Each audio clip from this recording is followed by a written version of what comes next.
चलिए, वेलकम है आपको एस्पोज स्टडी सेंटर में। आज मैं आप लोगों के लिए पास्ट इंडिफिनिट टेंस, जिसको हम लोग सिंपल पास्ट टेंस के नाम से भी जानते हैं। पास्ट मीन्स होता है भूत, इंडिफिनिट मीन्स अनिश्चित, टेंस मीन्स काल, और सिंपल मीन्स समझिए सिंपल समान, समान भूतकाल। इसका अर्थ होता है अनिश्चित भूतकाल या कहिए समान भूतकाल। जैसे हम लोग प्रेजेंट डिफिनिट में भी पढ़े थे समान वर्तमान काल, उसी तरह से ये भूतकाल है, समान भूतकाल। अब कहेंगे सर जी इसका डिफिनेशन क्या होगा? जैसे और सबका डिफिनेशन था उसी तरह का डिफिनेशन इसका भी होगा, कहीं खास कोई डिफरेंस नहीं है। एकदम आप लोग ध्यान से देखिए, समझ जाइएगा। जो पहले के वीडियो को देखे हैं, पहले बढ़िया से समझे होंगे, निश्चित यह भी बात समझ में आएगी। एकदम बने हुए रहिए। बेसिक चीज मैं आप लोगों को बता रहा हूं, बिना टेंस का मैं पहले भी बता दिया हूं कि वॉइस भी आपसे नहीं होगा, नरेशन भी नहीं होगा, और खास करके विशेष ट्रांसलेशन भी आप नहीं बना पाएंगे। अगर इसको आप नहीं जानेंगे तो हमारा जो सिस्टम है, हमारे बिहार का, चाहे इंडिया के बहुत सारे राज्य का जो सिस्टम है, वह इंग्लिश टू इंग्लिश नहीं है, वह हिंदी से इंग्लिश है। इसलिए जब तक हम इसको नहीं जानेंगे तब तक हम जो है स्पोकन की बात को भी बढ़िया से नहीं समझ जाएंगे, वैसे समझ पाएंगे। वैसे तो स्पोकन जो है एक हैबिट की चीज है, प्रैक्टिस की चीज है, बिना प्रैक्टिस का नहीं होता है। कितने लोग जानते खूब है लेकिन बोल नहीं पाते, इसके लिए प्रैक्टिस की जरूरत है। Without practice you can't be able to speak English. Okay, देखिए ध्यान दीजिए, पहले हम चलते हैं इसमें। The form of verb that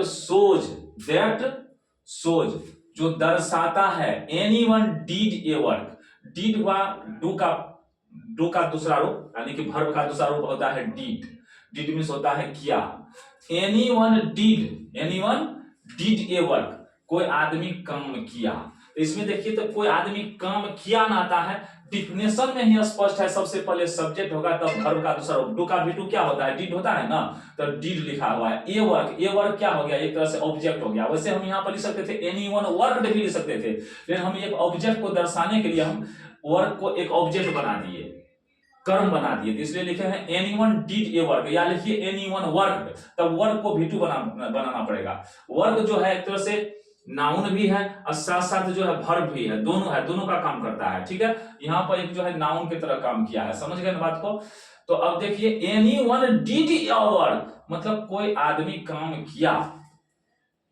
इसमें क्या आया? काम किया, तो या आया कि नहीं आया? तो समझ जाइए, इसका मतलब है इसका पहचान चीज रिकॉग्निशन भी या होगा, या आया है ना। और इसको हम ऐसे भी पढ़ सकते, एनीवन डिड ए वर्क, कोई आदमी काम करता था। इसी को हम करता था भी बोल सकते हैं, करता था भी, लेकिन बहुत जगह नहीं है दिया हुआ। फिर भी आप लोग समझ लीजिए, अगर लिटरेचर को पढ़े होंगे तो निश्चित उसमें जो है इस तरह की बात आई होगी। समझ गए ना? इसलिए इसमें केवल या ई ये दीर्घ ही नहीं होता है, ता था ती थी ते थे भी होता है। अंतर यही है कि प्रेजेंट डिफिनिट में ता है, ती है, ते है होता है, लेकिन इसमें ता था ती थी ते थे भी होता है। या ई ये दीर्घ ई भी होता है, दोनों होता है, इसमें कहीं कोई फर्क नहीं है। समझ गए बात को? अंतर यही है प्रेजेंट इसमें ता है ती है, और इसमें क्या होता है? ता था ती थी ते थे, और साथ साथ या ई ये दीर्घ ई भी होता है। अब कहेंगे सर जी कहीं कहीं तो ऐसा भी हो सकता है कि उसने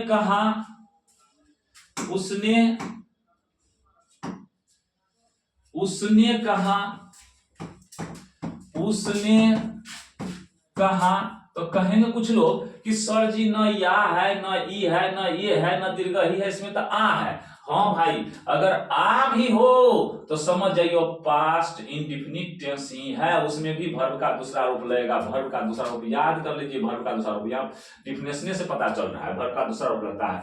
यानी कि पास्ट इंडिफिनिट में, जैसे हम लोग प्रेजेंट इंडिफिनिट टेंस में क्या करते थे? वर्ब का पहला रूप, वर्ब का पचमा रूप लिखते थे।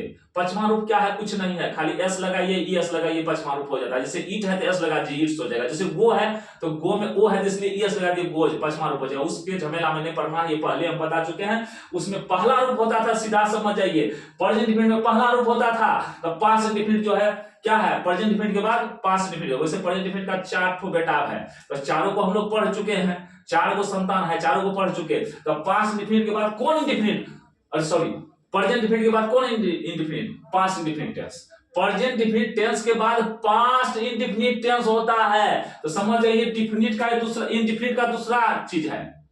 पहले प्रेजेंट इंडिफिनिट, तब पास्ट इंडिफिनिट, तब फ्यूचर इंडिफिनिट होता है। तो प्रेजेंट इंडिफिनिट पहला है तो उसमें पहला रूप वर्ब का लगता था।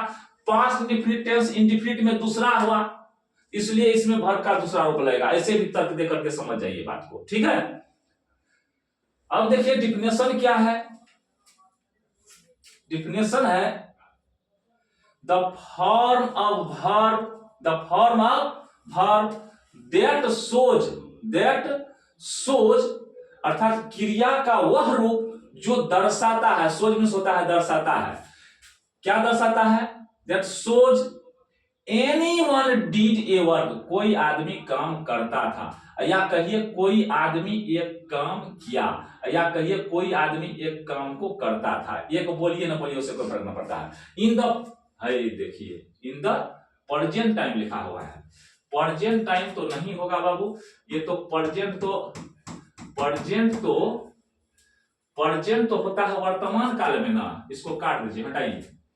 तो क्या लिखेंगे? द फॉर्म ऑफ वर्ब, क्रिया का वह रूप, दैट सोज जो दर्शाता है, एनीवन डिड ए वर्क, कोई आदमी काम किया, इन द प्रीवियस टाइम। प्रीवियस होता है पहले, प्रीवियस पहले, इसी को प्रीवियस लिखे हुए हैं, देख लीजिए।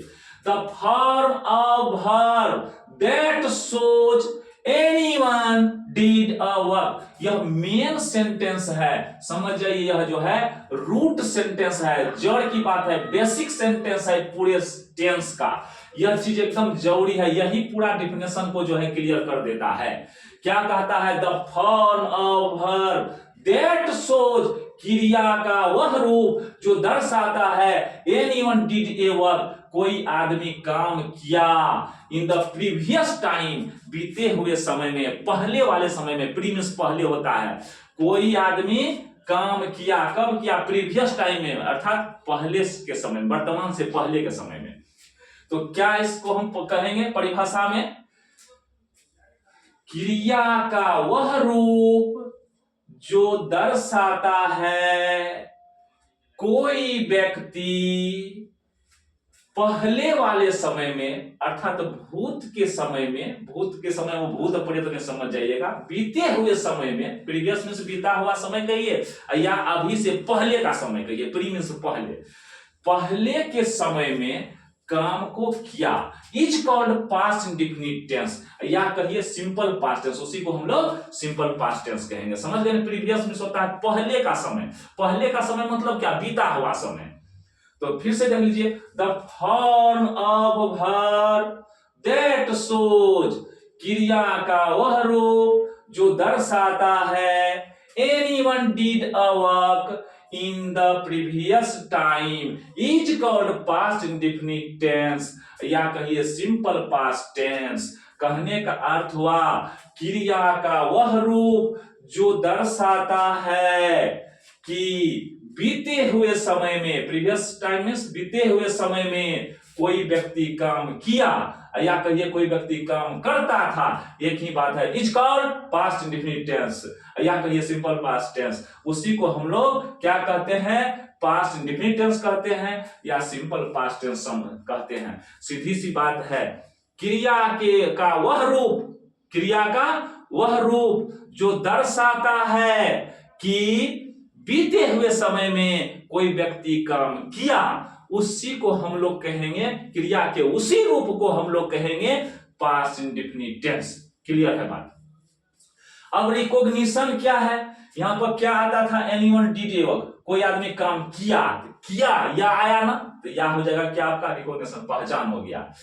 और देखिए यहीं पर हम लोग ये भी पढ़े थे, कोई आदमी काम करता था, तो काम करता था उसमें था भी आता है ना, दोनों होता है। इसका दोनों चीज सेम है, जैसा सूट करता है हमको मीनिंग, उस तरह से हम लोग अपना सेंटेंस को लिखते हैं।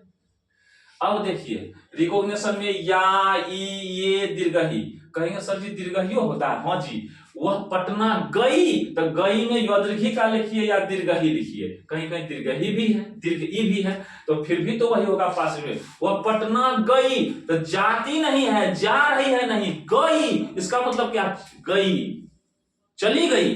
तो जब गई इसका मतलब है कि काम हो गया, जाने का काम हो गया, जाने का काम हो गया, इस कारण से इसको पास्ट इंडेफिनिट टेंस बोलेंगे। वह पटना जाती थी, जाती है नहीं, जाती थी, इसका मतलब पहले जाती थी, अभी जाती नहीं है, ये बात नहीं है, वह जाती थी। तो जाती थी इसका मतलब क्या, पहले जाती थी। प्रीवियस टाइम का बोध हो रहा है कि नहीं, बीते हुए समय का बोध हो रहा है कि नहीं। तो ता था रहे, ती थी रहे, ते थे रहे, इसमें से कुछ भी रहे, या ये दीर्घही रहे, तो समझना चाहिए कि पास्ट इंडेफिनिट टेंस है। या आ रहे तो समझ जाइए, हम लोग शॉर्ट में ये भी बोल सकते हैं बाबू, यो या से कोई मतलब नहीं, यहाँ पर है या नहीं है, फिर आ है, तो सीधा समझिए, आ को देख लीजिए, ई को देख लीजिए, चाहे ये को देख लीजिए, चाहे दीर्घ ई को देख लीजिए, समझ गए ना। खाली ये चिन्ह आ वाला चिन्ह देख लीजिए, ये जो है आगे से जो जुल्फी लटकल है, ये लाठी देख लीजिए, चाहे आगे से जुल्फी लटका हुआ देख लीजिए, और चाहे ऊपर से जो है, ऊपर से चोटी देख लीजिए, ये है टीका है, इसको देख लीजिए, और चाहे ऊपर में टोपी देख लीजिए, समझ जाइए कि यह पास्ट इंडेफिनिट टेंस है। या नहीं तो ता थाती थी, ते थे रहे, तो समझिए पास्ट इंडेफिनिट टेंस है। वैसे तो आपको पढ़ने से पता चलता है जी, वह गई, पास्ट इंडेफिनिट टेंस। अब देखिए पहचान तो गए, जब वो पहचान गए तो उसके साथ सलूको न करेंगे, बिहेवो न करेंगे, व्यवहारों न करेंगे, उसको बनेबो न करेंगे जी। अरे मकई का आटा दे देगा तो अलग ढंग से बनाएंगे, पहचान लेंगे कौन सी का आटा है, मकई का, तो उसको अलग ढंग से बनाएंगे। अगर देख लेंगे गेहूं का आटा है तो उसको अलग ढंग से बनाएंगे, पहचान करके अलग अलग ढंग से बनाते हैं। अब चावल देखेंगे तो क्या रोटी जैसे बनाने लगेंगे, नहीं, अलग ढंग से बनाएंगे।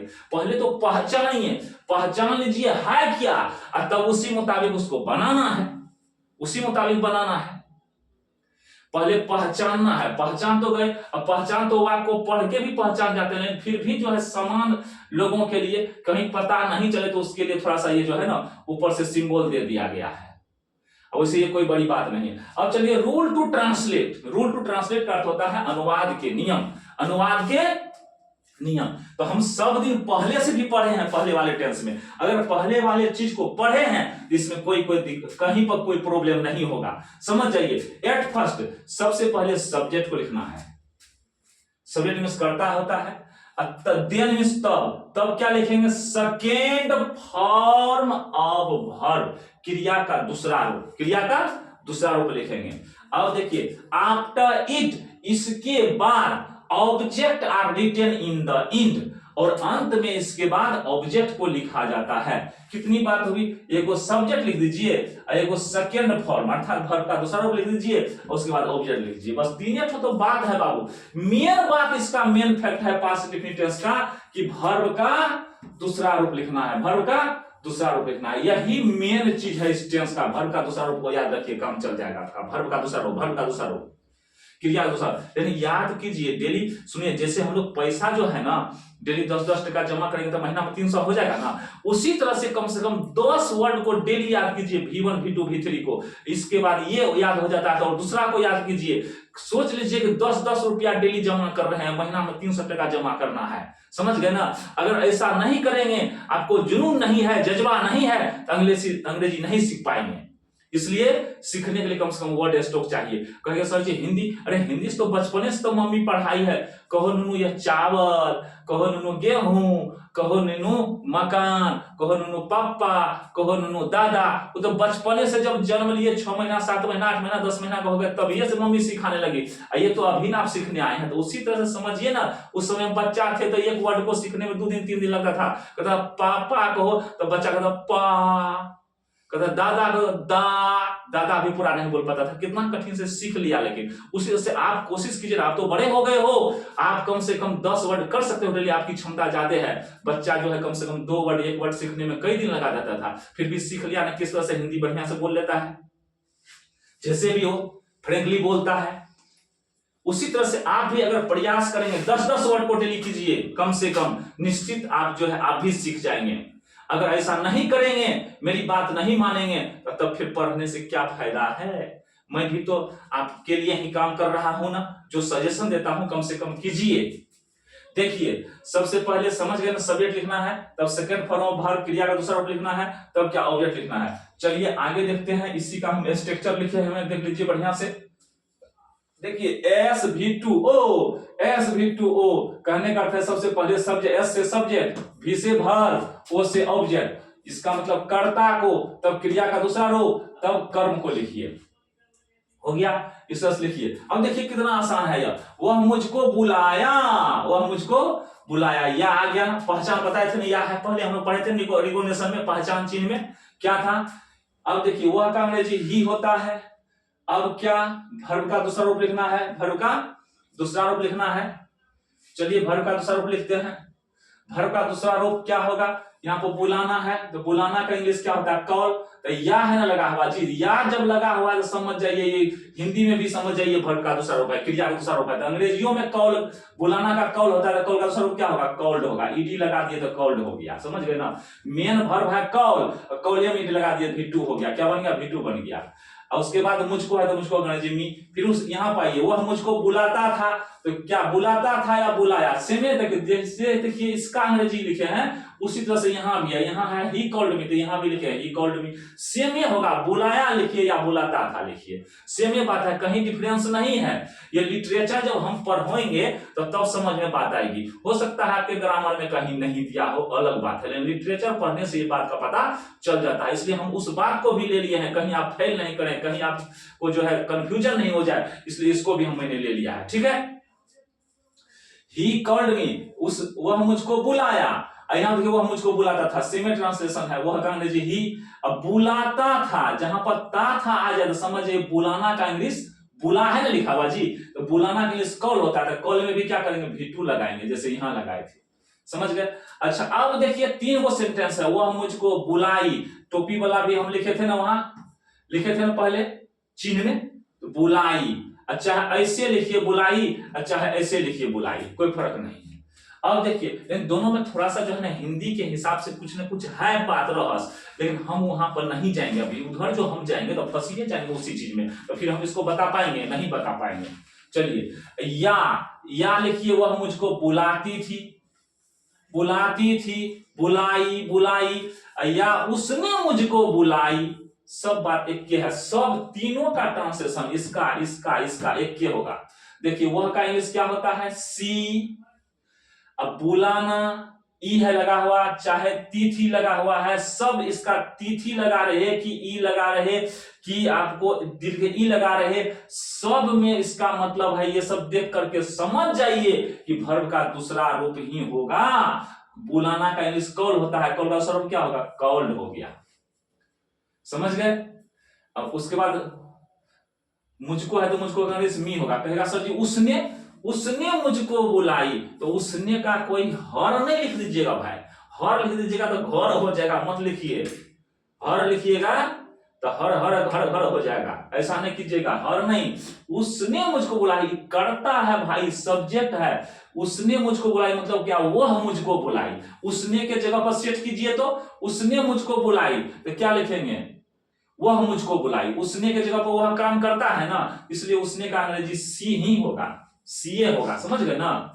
और देखिए वे मुझको पढ़ाए या वे मुझको पढ़ाते थे, बात एक ही है, ते थे रहे कि ये रहे, तो क्या करेंगे, वो वे का अंग्रेजी ही लिखेंगे, पहले मैं बता दिया हूं, वे का अंग्रेजी कोई दे मत लिखिएगा, नहीं तो दे लिखिएगा तो ले हो जाएगा, खत्म बात, खत्म, कहीं कुछ नहीं। जैसे पिताजी शिक्षक मुझको पढ़ाते थे, तो क्या लिखेंगे, वे मुझको पढ़ाते थे, शिक्षक एक के कौन है जी, पिताजी मुझको पढ़ाते थे, तो पिताजी मुझको पढ़ाते थे, उसके जवाब कह सकते हैं ना, वे मुझको पढ़ाते थे, तो पिताजी को वे बोले, और जब दे लिखिएगा तो वे लोग हो जाएगा, पिताजी बहुत थोड़े होता है, वे लोग, पिताजी को वे लोग कहेंगे, वे एक ठो है, इसलिए वह एक बदला में वे हुआ है, आदर करने के लिए वे लिखे, इसलिए यहाँ पर ही लिखा जाएगा, समझ गए ना, वह एक बदला में वे आया है, वे मुझको पढ़ाए, तो क्या लिखेंगे, वे का अंग्रेजी ही लिखेंगे, या ये है तो क्या लिखेंगे, पढ़ाना के इंग्लिश क्या होता है, टीच होता है, टीच का V2 क्या होगा, वर्ब का दूसरा रूप टाउट होगा, इसलिए मैं टाउट, मुझको का अंग्रेजी मी।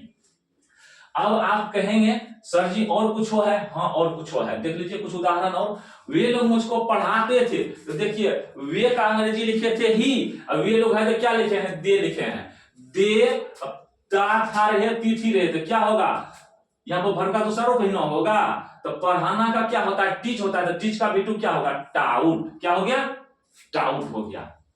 अब देखिए तो क्या हुआ, दे टाउट मी, आपने उसको निमंत्रण दिया, तो निमंत्रण का अंग्रेजी होता है इनवाइट, कहता है उसको भी इनवाइट दे देना। अरे लोग तो ज्यादा अंग्रेजी बोलता है, क्या दिक्कत है, इनवाइट मींस होता है निमंत्रण देना। यू, इनवाइट का V2 क्या होगा, इनवाइटेड। आपने का इंग्लिश यू हो गया, या आप लिखिए या आपने लिखिए, की बात है, कर्ता का चिन्ह होता है। अब देखिए अब क्या है, निमंत्रण दिया, या आ गया ना, तो निमंत्रण का अंग्रेजी इनवाइट होता है, तो जैसे या आया समझिए पास्ट इंडेफिनिट टेंस है, इसमें क्या लगाएंगे हम लोग, वर्ब का दूसरा रूप लगाएंगे, इनवाइट का V2 इनवाइटेड हो जाएगा। देखिए अब उसको अंग्रेजी हिम हो जाएगा। मैं एक गाना गाता था, या मैंने एक गाना गाया, सेम बात है, समझ गए ना, इसलिए लिखे हैं मैं का अंग्रेजी आई, मैं का अंग्रेजी आई। और उसके बाद ता खाती थी है, तो गाना का इंग्लिश सिंग होता है, तो सिंग का V2 क्या होता है, सेंग होता है, सेंग हो जाएगा। फिर गाना ये गीत हो गया, गजल है कि भोजपुरी है कि क्या है, कौन सी है कि कव्वाली है गाना, उसको उसका अंग्रेजी गाना का इंग्लिश क्या होगा, ए सॉन्ग, ए सॉन्ग। गाना को गिन सकते हैं इसलिए ये लगाए हैं, जिसको नहीं गिन सकेंगे, अगर राइस रहता तो नहीं लिखते, समझ गए ना। अब कहेंगे सर जी जब स्ट्रक्चर हम नहीं जानेंगे तब क्या करेंगे, उसके लिए मैं पहले से बता रहा हूं कि बाबू यहां देख लेना, अंतिम में क्या है, तेज है, इसका मतलब है भर का दूसरा रूप लगेगा, ठीक है। तो पहले सबसे पहले शुरू वाला का अंग्रेजी लिख लीजिए, वेलो का अंग्रेजी क्या होगा, दे होगा। अंतिमे से चलिए, तेथ है, इसका मतलब है कि पढ़ाना में, पढ़ाना के आगे तेथ है, तो पढ़ाना का इंग्लिश टीच होता है, तो टीच का V2 टाउट हो जाएगा। हो गया, इतना दूर का काम खत्म हो गया। अब चलिए इधर क्या करें, शुरू वाला का अंग्रेजी लिख करके अंतिमे से इधर मुड़ जाइए, तो मुझको का अंग्रेजी क्या हो जाएगा, मी हो जाएगा। उसी तरह से यहां देखिए, आपने उसको निमंत्रण दिया, आपने उसको निमंत्रण दिया, तो जब लिखे हैं आपने उसको निमंत्रण दिया, आपने का क्या हो जाएगा, यू हो जाएगा। या ई है तो निमंत्रण का अंग्रेजी इनवाइट होता है, तो जैसे या ई देखे तो भर का दूसरा रूप लिख दीजिए, इनवाइटेड। निमंत्रण तक का हो गया इसका इंग्लिश। पहले शुरू वाला का लिखे यू, तब किसका अंतिम वाला का लिख दिए, तब उसको अंग्रेजी हिम होता है, हिम लिख दीजिए, काम खत्म। मैं एक गाना गाता था, या मैंने एक गाना गाया, सेम ये बात है, मैंने का इंग्लिश क्या हो जाएगा, मैं का इंग्लिश आई हो जाएगा। अंतिम से शुरू कीजिए, ता था ती थी है, तो गाना का दूसरा रूप क्या होगा, ता था ती थी रहे या ई रहे तो भर का दूसरा रूप होगा ना जी, तो गाना का सिंग होता है, तो सिंग का दूसरा रूप क्या होगा, सेंग होगा। फिर ये जो गाता था का क्या हो गया, सेंग। गाना जो है इसका इंग्लिश क्या लिखेंगे, सॉन्ग लिखेंगे, हो गया। हुआ कि नहीं हुआ। अब देखिए सिस्टम क्या, पहले इसका अंग्रेजी लिख दीजिए, अंतिमे से लिखते हुए इधर घूम जाइए, एकदम बन जाएगा, बिना स्ट्रक्चर का भी हो जाएगा, कहीं कोई प्रॉब्लम नहीं है। चलिए धन्यवाद, इसको आप देखिए, बार बार समझिए, अगर इसको जान जाएंगे तो आगे कोई प्रॉब्लम नहीं रहेगा। Thank you.